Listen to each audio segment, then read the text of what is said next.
El Catalan Water Partnership és una associació d'empreses catalanes que totes elles estan operant en l'àmbit del tractament de l'aigua i que tenen com a objectiu operar en plataforma de negoci per intentar créixer a nivell internacional.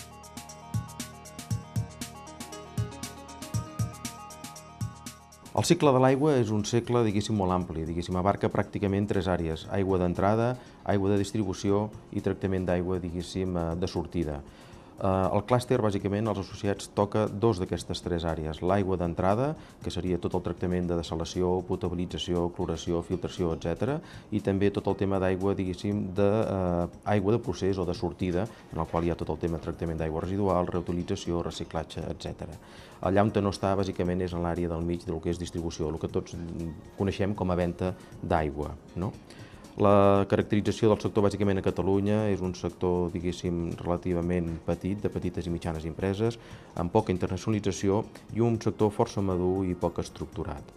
I el ventall de segmentació es reparteix entre el ventall municipal i l'industrial. En el nostre cas, actuem amb bastanta més força en el ventall, industrial.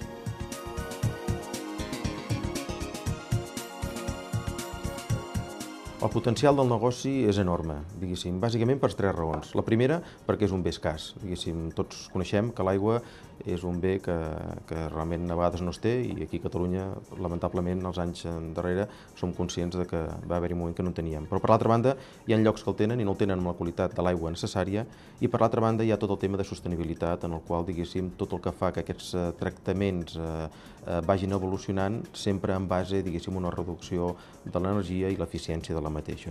Tots aquests fets ens fan ser optimistes i fan ser que pensem en el clúster que nosaltres tenim grans oportunitats d'actuació, perquè bàsicament també les nostres tecnologies tenen un àmbit d'actuació a nivell global i internacional.